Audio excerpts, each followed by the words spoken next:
More like this, as I declare you so, one of the brilliant heads and minds who will get for inside this obedience movement, Dele Farotimi. Yes, now the man will be saying the fear to talk truth anytime, any day. As I declare you so, Dele Farotimi don't boss out now. Yes, now he don't chook mouth concerning waiting he call the whole Nigerian phenomenon. Waiting this man talk inside this video. In fact, he even say chook mouth inside that waiting Wole Soyinka talk. He reply Wole Soyinka they say Nigerian GBAJUEKRA and this and that. They have for election GBAJUEKRA. He break everything down for even the layman to fit understand. Make una watch the video. As you watch, and don't forget to share and make everybody see and make them know the sub for the country. Oh yeah, now una watch the video. What is GBAJUEKRA?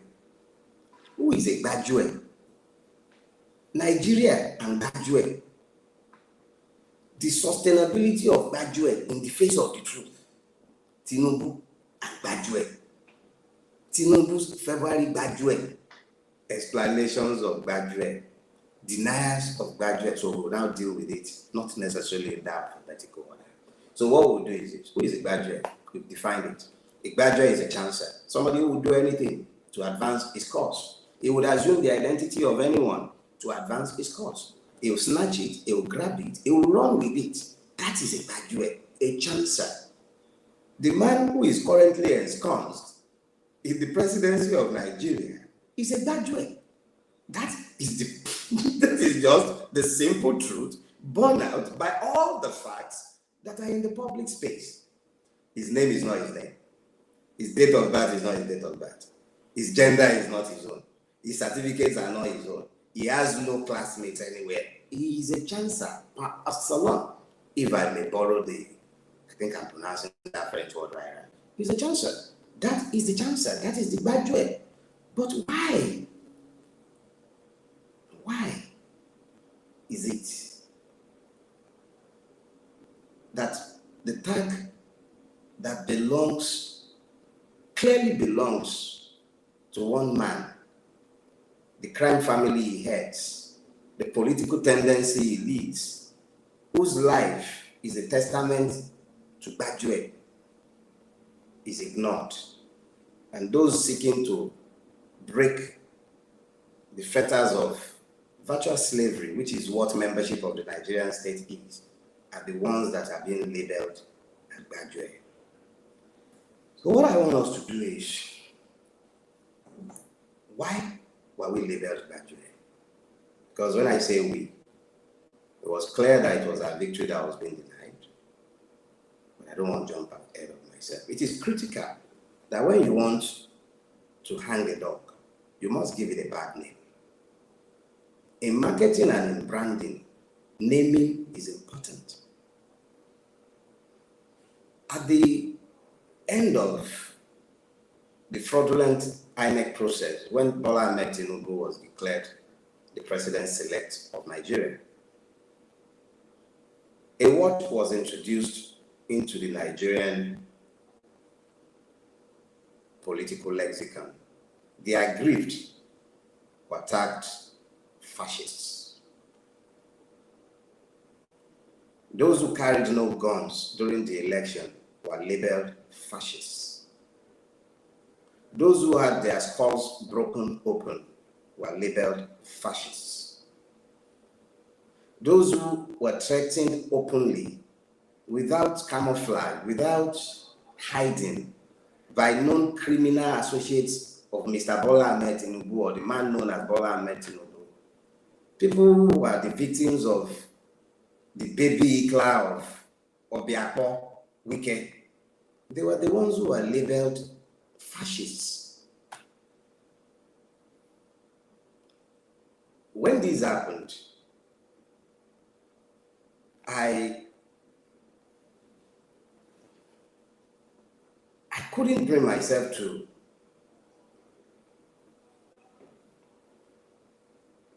engage with what I was hearing. And privately, I might even have been one of those who found excuses and explanations for that turn of phrase. But the reality is that the true fascists are not unknown to all, including the one who tagged us fascists. That moment passed. And then I asked myself, why was this necessary? Regardless of how strongly one might feel about the vociferous nature, quote and unquote, of the obedient movement, or even persons within the movement. And then I realized that, like I said already, it was about inverting the truth. Because it was very clear to anyone watching the electoral process, and it remains so, and it is the testimony of multiple Nigerian and multinational observers team. It was clear exactly who the fascists were. But the moment passed. So, when this one happened again in faraway Stellenbosch, I asked myself, what is the purpose of the Prof's labeling of everything we did as graduates? And then I recall one Yoruba proverb. It says, "Aitete mole, ole moloko." If you hesitate to apprehend the thief that you find on your farm, it is emboldened to declare you the thief on the farm that you have tilled. If you move away from the labeling of graduate, and we've already made clear exactly who the graduate is in this situation, and you now begin to deal with the substance of what Prof said. And why is what Prof said important in any way? Before I begin to deal with the substance, let's be clear about one thing. Professor Soyinka was 26 years old when he directed the play, A Dance of the Forest, I believe it was called, at Nigeria's independence. I was in Bonn. How many 26-year-olds today have a voice in Nigeria, talk less of being given the opportunity to present a play, even at our Independence Day celebration? Does anybody even feel sufficiently independent enough to be inspired into writing anything? That was Professor Soyinka, 1960. He was 26 years old. He's 89. It is redundant for us, this generation, and those of my generation, and those of you who call yourselves Gen Zs. It is redundant in the extreme for us to be waiting for Professor Soyinka to tell us the truth that are our own objective realities. He has lived his time. Being angry with him is even stupid for us. For us to even be angry is stupid. Why are we waiting on an 89-year-old man to tell us the truth of our reality? If Prof says we're fascists, who are we? Have we declared who we are? Must we respond in abuse? That was what I meant when I said I reacted. I think we need to move beyond reactions and deal with the reality. This man was in prison between 1967 and 1969. He was in prison because he found himself completely incapable of dealing with the massacre of Igbos, and he was looking to mediate a peace. He stood on the side of the Biafrans. So don't call him an ethnic jingoist. He's anything but. But even gods can be wrong. Gods can be wrong. And that's why their gods are not God. Prof is wrong this time around. And we should be bold to tell him he is wrong without necessarily even addressing his person. It's our own reality. He has raised specific allegations, and I took time to list about 5 of them that I believe we must respond to. He said Labour Party came third. I say without any equivocation that Prof had been fed lies by his friends. His friend is not exactly a man of honor. So I am sorry, Prof has been fed lies by his friend. And by his friend, I mean the friend he has acknowledged publicly and that we all know to be his friend. Everybody have their friends. I'm sure even Lucifer has a friend. Even Jesus, I'm sure if Lucifer repents, Jesus will take him back. So, Prof has every right to his friends, but he does not have any right to his own truth. The truths are clear. The Labour Party clearly won this election. By whatever margin, I do not know, because INEC has made it impossible for anybody to know. So when Prof says the Labour Party came third, I beg to differ and say that Prof had been lied to and he has repeated a lie. The second thing that the venerable Prof said was that we hijacked the labor movement. The Nigerian labor movement is useless, completely useless. If it wasn't useless, we wouldn't be in the mess we're in. When the Labour Party was useful, Tinubu used it. All of them used it until it has become useless, lost all credibility with the Nigerian people. The NLC cannot even call an effective strike in Nigeria because it has lost all credibility. So what labor movement was hijacked? If Prof must know, let me tell you the story of the Obidient movement. The Obidient movement is a coalition of the disadvantaged, the long silenced, those whose voice had been taken away from them for a long time. It was many years in the making. He had nothing to do with Peter Obi himself. Peter Obi is merely the beneficiary of a moment in time. That he was prepared to take advantage of that moment in time just happens to be something that you have to ask God why. The reality is that the Nigerian people are tired. We have tired considerably of this oppressive system that has held all of us bound. People like Yele Sowore worked for years to reawaken the consciousness of the people with his revolutionary movement. People like Yemi Adamolekun, people like Falls, people like Macaroni, people like Rinu, they were working for years. They were not working for a Peter Obi. Everybody was working to throw off this oppressive yoke. We were busy begging people to go and register to vote, reconnecting them to the struggle to free their own selves.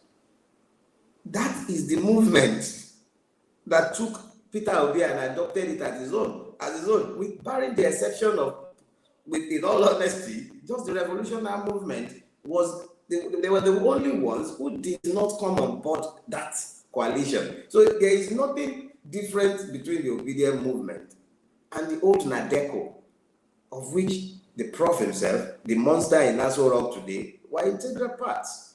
There was a moment in history and the people banded together in spite of their differences. I am not a member of the Labour Party. I've said so multiple times in the open.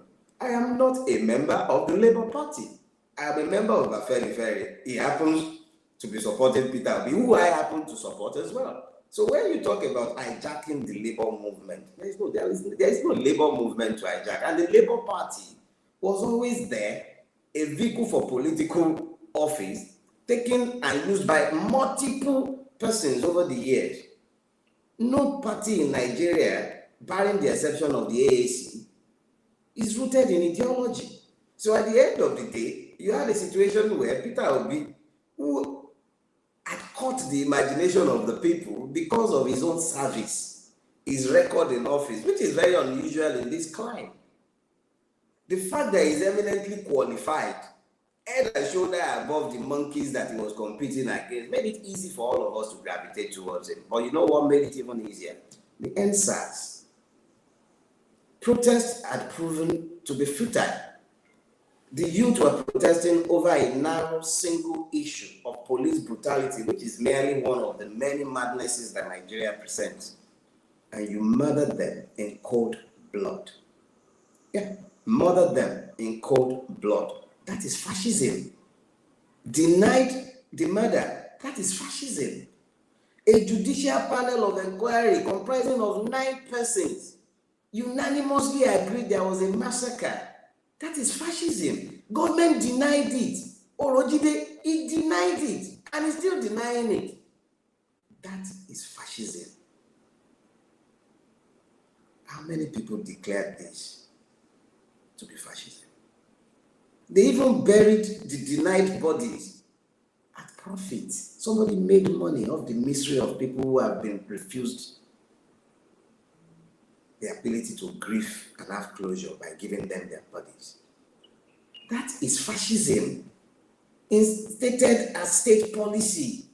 No pastor spoke, very few. Sorry, people like Pastor Ayerogbon, that would be very wrong of me. Not only did you speak, you lent us your platform. But I didn't hear too many critical voices coming out to declare that to be fascism, demanding justice for the dead, for the injured, people the state was busy paying under the table so that it might continue to deny what it did. That is fascism. Those are the aggrieved, the people in the Middle Belt who have been brutalized by years of Buhari's evil. The people in Adam, all across the length and breadth of Nigeria, Nasarawa, Plateau, Benue, across the east where the man Sterling record stood for him, in the west where he won handsomely in Lagos, and you call that a region? Look, what became the Obidient movement and what is the Obidient movement today is a coalition of Nigerians injured, they are aggrieved, they pained, those who want to be freed of the shackles of Nigeria. We are the ones we are calling the Obidient movement. We are not fascists. We are aggrieved, pained, marginalized, disadvantaged, practically enslaved in our own country. We are not fascists. Speak to our pains, feel us. So, we did not hijack the labor movement. There was no labor movement to hijack. And the Labour Party was just another party. It could have been any other party that offered a platform for engagement with the Nigerian victims. We hijacked no movement. It's an organic movement that bound together based on the commonalities, our recognized commonalities, the afflictions that we all suffer as a collective, which crosses the length and breadth of Nigeria. These are undeniable facts. So we did not hijack the labor movement. The labor movement, let the Labour Party, let the NLC call it, let them call a strike and then see just exactly how effective that labor movement we were supposed to have hijacked. And it's certainly not a regional party, Prof. Anything but a regional party. That claim is fact challenged. Fact challenged. This party won in the Middle Belt handsomely. And I should know, I am a member of Apprehending, and I sat in the meetings of the Southern and Middle Belt Leaders Forum. The 4 zones, the Middle Belt, the South-South, the Southeast, and the Southwest, is political leadership met, came together, agreed, and that was before reach out to other zones. So how could this party that enjoyed the blessing of 4 out of 6 zones in Nigeria be said to be a regional party? That's a fact-challenged claim. Prof has been fed lies by his friends, and he has repeated those lies, unfortunately. So, the fourth of the claims, retired generals seeking to foment trouble are the ones that have taken over. Let's be clear about something. I remember all through the campaign, every time the subject of General Olusegun Obasanjo's support for Peter Obi came up in my space, anywhere I was, I made clear that General Obasanjo has his right to support whoever he cares to support. I am one of the frontline supporters of Peter Obi, at least in the Southwest, if you wish to reduce me to the absurd. I never attended a single meeting with Obasanjo in attendance. That was how much, and that is how much I take exception to his person, and I will not sit in a meeting with him. I don't know what influence Prof believe Dele General had or has on the Obidient movement, but let's be very, very clear. Unless there is a coincidence of interest and nothing else, we work with absolutely none of those who are ruining this country. And in relation to General Obasanjo himself, I'm on record as having said multiple times that if it comes to having a head-on confrontation with the principal, Mr. Gregory Peter Obi, in relation to accountability for all those who have ruined Nigeria, I will take him on the street to make sure that these people are accountable. So I don't know exactly where that mischievous lie that was told to Prof came from. Obasanjo can be as obnoxious as he cares to be. He can be ordering people to stand up, sit down, and they too can be standing up and sitting down like the government appointees that they are. They can joke about that all they care between themselves. They are both well in their 80s, if not their 90s. This is our own life. No general is involved in our pain. A general might be looking for redemption and then latch on to our movement or our quest for liberation in an attempt to whitewash his own history, or perhaps in an attempt to pay his debt to history. Whatever his own reasons might be, it should not be used to bang us on the head. General Obasanjo is the subject of Nigeria.